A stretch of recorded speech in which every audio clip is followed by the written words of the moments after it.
Today, I'm excited to share with you the single most important thing that I've found to help you spend less time debating, have more time for creating, and how to grow exponentially in all aspects of your life. Do you want to know what it is? Start before you're ready. You see, before I came to speak here today, I never thought of myself as being much of a public speaker. In fact, I'm a classic introvert, and the thought of just being up here on stage terrifies me. But I'm here, battling all the nervousness and jitters that come with it, and that's because last year, my mentor, Chris, had challenged me to do more public speaking because he felt like it was a skill that I needed to develop. And he was right. He's my mentor. At the time, I was incredibly reluctant. I thought of all the negative things that could go wrong. Like, I'll probably forget what I had to say. Who would care what I had to say? I'll end up pacing around on stage, and everyone will be looking at me with those judging eyes. I see all of you guys. But even though I was incredibly reluctant, I accepted the challenge, and I'm here. Why? Why would this introvert put himself through that kind of torment? Well, I found that when you start before you're ready, you are thrown outside of your comfort zone and into the direction of your fears. But when you embrace those challenges and push through the threshold of fear, doubt, and insecurity, on the other side, you'll grow to be a stronger, smarter, more creative person out of it. And all of you have experienced this before. For some of you, it might have been the first time you jumped into a pool, you realized you could float, and eventually learned how to swim. For others, it might have been the time your training wheels came off, you realized you could balance and ride a bike all on your own. You see, when you're young, you're fearless. But as you grow older, your experiences with failure condition you to become more risk-averse and more fearful. Back in 7th grade, my father had signed me up for a challenge that I wasn't ready for. It was the park basketball team. At the time, I was a 90-pound asthmatic kid who spent all day in front of a computer and was much shorter than I am now, so not exactly basketball material. When the season began, you know what happened? We sucked. We sucked hard, and we lost every single game that season. No thanks to me. It was embarrassing, and I didn't play much basketball after that. But that kind of memory stuck with me. And I'm sure all of you have moments of failure just like that, where you could look back on it and justify all the reasons why you're not willing to try something new, something you're not ready for. Fast forward to 2014, I had now become a creative director at a high-profile design and animation studio. Every week, I pitch new ideas to clients, hoping to win their business. It's like Mad Men, sans the suits, the infidelity, and excessive drinking. I had been in the industry for several years at this point and thought I'd seen it all. But there was one client that came in that door that year that challenged me in a way that I wasn't ready for. It was a little band that went by the name of Coldplay. At the time, they were getting ready to release their next single, Ink, and they were looking for creative director treatments for their next music video. I was a huge fan, so of course I wanted to pitch on this project. Not to mention, it was an open brief, meaning as a creative, I could make whatever I wanted, and if they liked it, we'd produce it. Sounds great, right? So a few days into the pitch, I had nothing. Nothing I was happy with. See, the problem with an open brief is that the solution can literally be anything. It's like spending days trying to find a needle in a haystack, and when you find it, you're so excited, you share that with client, and if it wasn't the needle they were looking for, they would move on and go to somebody else. With that kind of pressure in the back of my mind, I knew that whatever I decided to present had to be big and had to excite them. And I felt like I didn't have that. It almost came to the point where I almost threw in the towel and didn't pitch anything at all. At that point, my coworker Tobin had pulled me aside and said, "You're going to regret this, you know. You're going to regret not pitching an idea to one of the biggest bands in the world." After a lot of argument and pushback on my end as to all the reasons why I wasn't ready, how all my ideas sucked, he reeled me back in. I went back to the drawing board, scrapped all of my ideas, and put together something new, something innovative, something I had never done before. An interactive music video, a choose-your-own-adventure, fully animated, interactive experience like no one had ever seen before. Sounds amazing, right? Now, I felt like I had an idea to present to the band that would actually get them excited and stand out on that stack of treatments that they'd probably be reviewing from all the other directors. There was just one little problem. I had no clue how to create an interactive video. I didn't tell them that, but I just needed them to be excited so they would choose my idea.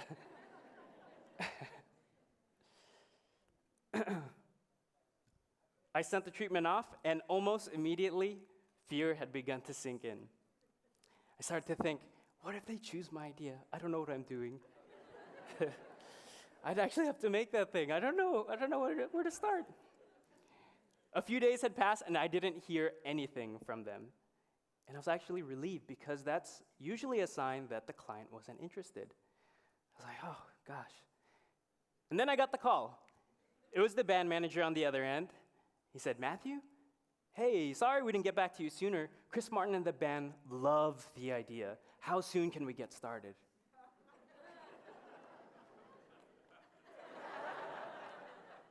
Now, I started to freak out. It's like, okay. So I started to call every single developer and programmer I knew, asking them, hey, how would you do this? The problem is they only gave me partial answers or theories on how it could be done in the future. I started to freak out because the project of my dreams was waiting for me to have it realized, and I didn't know where to begin. At that point, I had exhausted all of my resources, and then I did the one thing I should have done to begin with. Call the expert. Now, why didn't I call the experts to begin with?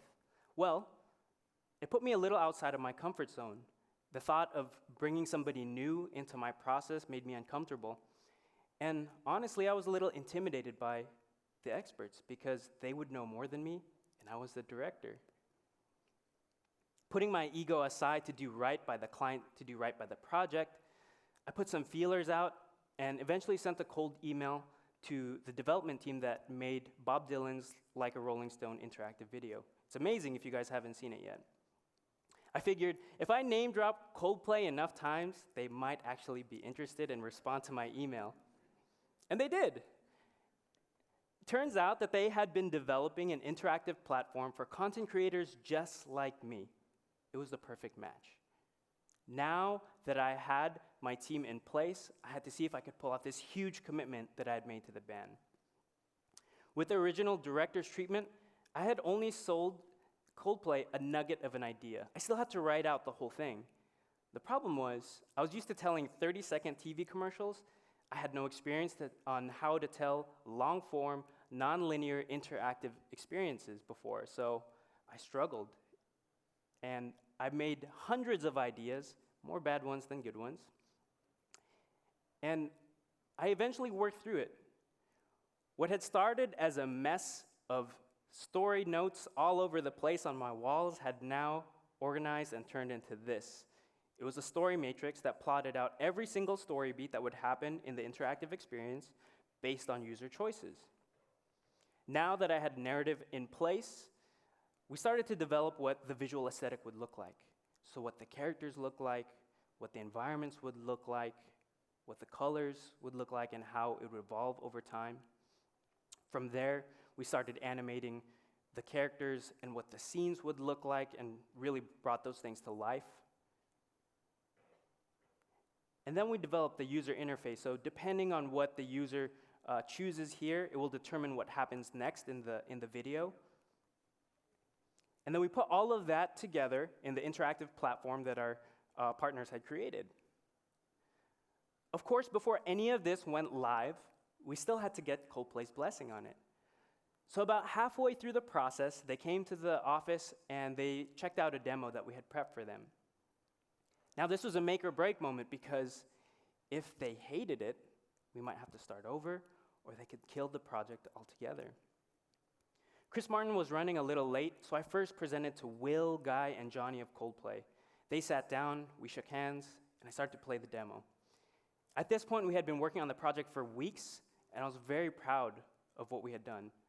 But the demo was still very much a work in progress, so there was things that were still unfinished and unpolished. But I was still very proud. When the demo was over, I was expecting applause, high fives, some oohs and ahs, but I didn't get that. Instead, I got a lot of questions.